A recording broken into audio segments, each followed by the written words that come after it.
Salam, hər vaxtınız xeyir. Mən SLM Akademiyasının tarix müəllimi Zeynallı Rəcəb. Bugün sizlərlə 1-ci Dünya müharibəsinin həm xronoloji intervalda inkişafına, həm də ki, hadisələrin xəritə üzərində baş vermə ardıcıllığına nəzər yetirəcəyik. Bildiyimiz kimi bu mövzu istər MİQ, istər sertifikasiya, istər abituriyentlərin qəbul imtahanında hər il minimum bir sual olmağına düşmə ehtimalı yüksəkdir və bunu nəzərə alaraq bugün bu mövzunun ətrafında müzakirə aparacağıq. Bildiyimiz kimi müharibə Antanta ilə Üçlər İttifaqı arasında baş verir. Antantaya İngiltərə, Fransa, Rusiya kimi böyük dövlətlər daxil idi və Üçlər İttifaqına da Almaniya, Avstriya, Macaristan və İtaliya idi. Lakin müharibənin gedişində İtaliyanın mövqe dəyişdirməsi, daha sonra Osmanlının və onun ardınca da Bolqaristanın Üçlər İttifaqına qoşulmağı Dördlər İttifaqı ilə əvəz olunmasına gətirib çıxarır. Biz müharibənin kimlərin nə məqsədi var idi, kimlər hansı niyyətlə müharibəyə qoşulmuşdu, bunlar haqqında danışmayacağıq. Daha çox xronoloji ardıcıllığa baxacağıq. Bilirik ki, müharibə 28 iyulda Avstriya Macaristanın Serbiyaya müharibə elan etməsindən sonra Rusiyanın elan etdiyi səfərbərliyə cavab olaraq Almaniyanın Rusiyaya və ardıca da Fransaya müharibə elan etməsi ilə başlayır. Müharibədə 3 cəbhə var idi əvvəlcə. İlk öncə Almaniya ilə Fransa arasında qalan qərb cəbhəsi, Almaniya ilə Rusiya, Almaniya, Avstriya ilə Rusiya arasında qalan şərq cəbhəsi və burada aparılan Balkan yarımadasında aparılan müharibələrlə Balkan cəbhəsi. Daha sonra Osmanlı müharibəyə qoşulmağı ilə burada başlayan Qafqaz cəbhəsi əməliyyatları ilə əks olunur. İngiltərəyə müharibə qoşulması isə 1914-cü ilin avqust ayında Almaniyanın bitərəf olan Belçikaya yürüşündən sonra İngiltərədə Almaniyaya müharibə elan edir. Və bunun nəticəsində 1-ci Dünya müharibəsi geniş mövqe müharibəsinə çevrilir və Almaniya həm qərbdə, həm də şərq cəbhəsində müharibə aparmağa məcbur olur. Bildiyimiz kimi, Almaniyanın Şlifven planına əsasən ilk məqsəd Fransanı müharibədə məğlub etmək və ardınca Rusiyanı müharibədən kənarlaşdırmaq idi. Lakin 1914-cü ilin avqust ayında Rusiyanın Almaniyanın şərq cəbhəsində ona çətinlik yaratması və Tannenberg döyüşündə Rusiyanı məğlub etməsinə baxmayaraq şərq cəbhəsində 1914-cü ilin sentyabr ayında İngilis fransızlara qarşı baş verən Marna döyüşündə İngilis-Fransız qoşunları Almanlara qalib gəlir və bu Almanların ildırım sürətli müharibə planının puça çıxmağı ilə nəticələnir. Belə bir vaxtda, Almaniya ilə məğlub olduğu bir vaxtda Yaponiyada Almaniya ilə dəniz bölgəsində, dəniz adalarında Almaniyaya müharibə elan etməsi ilə Yaponiyada müharibəyə qoşulur. Lakin biz demişdik ki, Osmanlı bir tərəf idi müharibənin əvvəlində. Müharibənin əvvəlində Belçika da bir tərəf idi, Osmanlı da bir tərəf idi. Belçika istər-istəməz müharibəyə qoşuldu, Osmanlı da eyni formada qoşuldu. Çünki Qaradənizdə üzən Alman gəmilərinin Rusiya gəmilərini batırması, Rusiya sahil bölgələrinə atəş açması Rusiyanın Osmanlıya müharibə elan etməsinə səbəb oldu və bunun ardınca da Osmanlı Almaniya ilə bərabər müharibəyə qoşuldu. Və müharibədə bayaq dediyimiz kimi Qafqaz cəbhəsinin açılması ilə nəticələndi. Müharibəyə oktyabr ayında qoşulan Osmanlı şərq cəbhəsində apardığı ilk əməliyyat 1914-cü ilin dekabrından 15-ci ilin yanvarına kimi baş verən, Anadolu torpaqlarında baş verən Sarı Qamış əməliyyatıdır. Sarıqamış əməliyyatlarında qışın şərt keçməsi və Osmanlı qoşununun müharibəyə tam şəkildə hazır olmaması və orada olan ermənilərin Osmanlılara qarşı xəyanət etməsi nəticəsində Rusiya burada qalib gəlir və 1914-cü il hərbi əməliyyatları demək olar bununla da bitir və 15-ci il hərbi əməliyyatları başlayır. 14-cü il müharibəyə hazırlıq etsə, 15-ci il və 16-cı il müharibənin qızğın çağı hesab olunur. 15-ci il dediyimiz kimi yanvarında şərq cəbhəsində hərbi əməliyyatlar gedirdi və bundan İngiltərə və Fransa ikisi birləşərək Çanaqqala boğazına qoşun çıxarmasına gətirib çıxarır. Yəni onlar düşünürdülər ki, fevral ayında buraya qoşun çıxarmaqla Rusiyanın şərq cəbhəsində apardığı müharibələrə dəstək olmaqla Osmanlının məğlub olmasını sürətləndirib və onu müharibədən çıxarmaq olar.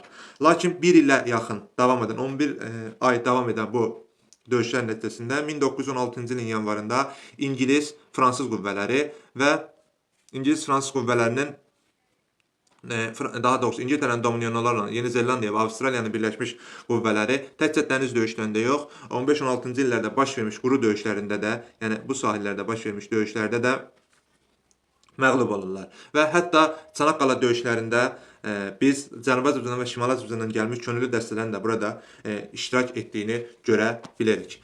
Bu hadisələrin ardıca Almaniyanın bu formada məğlub edilməyə biləcəyini anlayan Antanta qüvvələri, yəni İngiltərə, Fransa və Rusiya London şəhərində İtaliya ilə gizli müqavilə imzalamaqla yaz ayında İtaliyanı Antanta tərəfə keçirlər.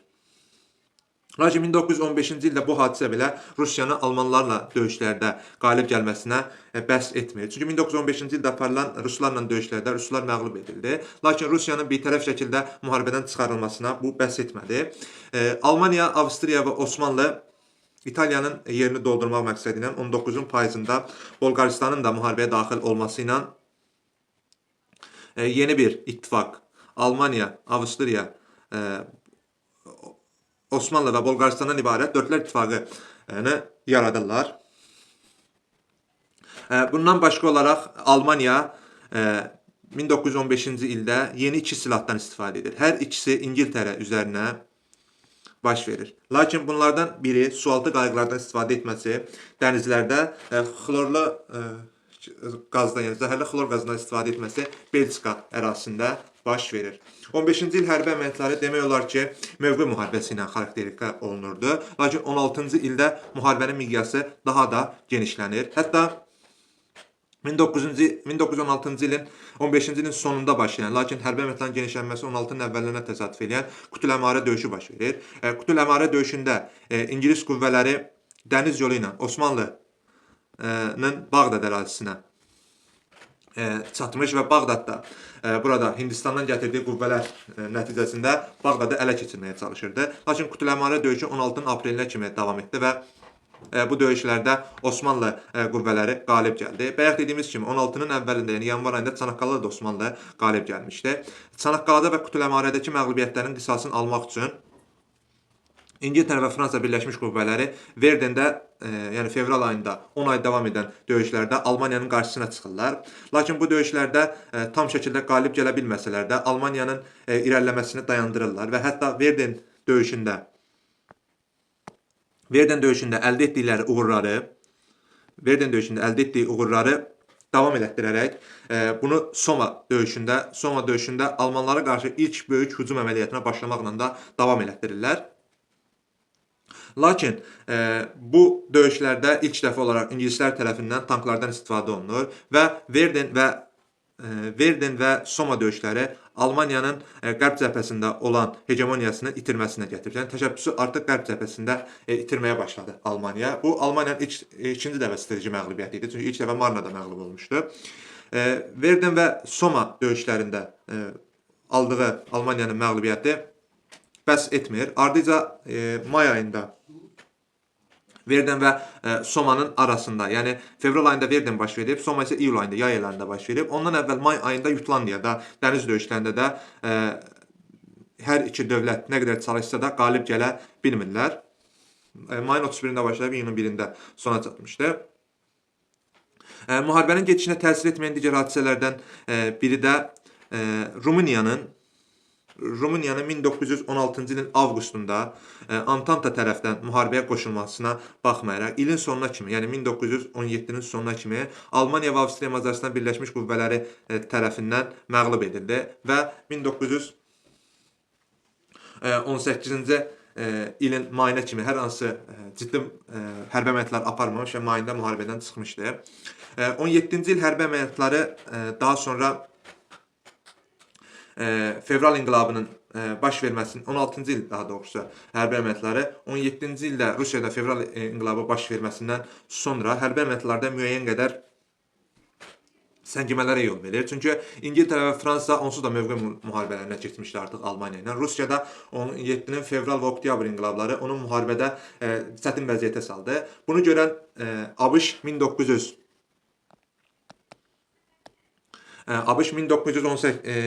1917-ci ilin aprel ayında İngiltərə və Fransaya kömək etmək məqsədi ilə, onlara verdiyi borcları itirməmək məqsədi ilə, yəni qalib gəlmək məqsədi ilə aprel ayında Almaniyaya müharibə elan edirlər.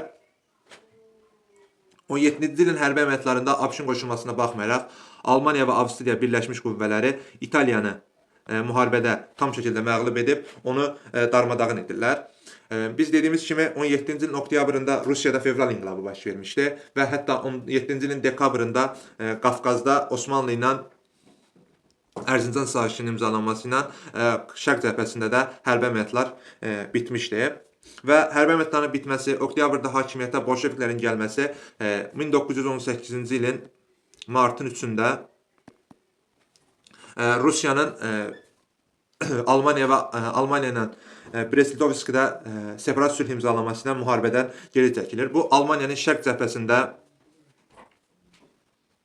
və Qafqaz cəbhəsində daha rahat olmasına gətirib çıxarır və may ayında da, mart ayında Rusiyanın, may ayında isə Romaniyanın məğlub olmağı Almaniyanı sadəcə qərb cəbhəsində İngiltərə və Fransa ilə üz-üzə qoyur və buna arxalanaraq 1918-ci ilin bu 3 qüvvəyə qarşı 18-ci ilin iyul ayında Parisə yürüş eləyir. Lakin Parisə yürüş o qədər də uğurlu alınmır. Çünki ABŞ qoşunlarının buraya gəlməsi Alman qoşunlarını məğlub edir.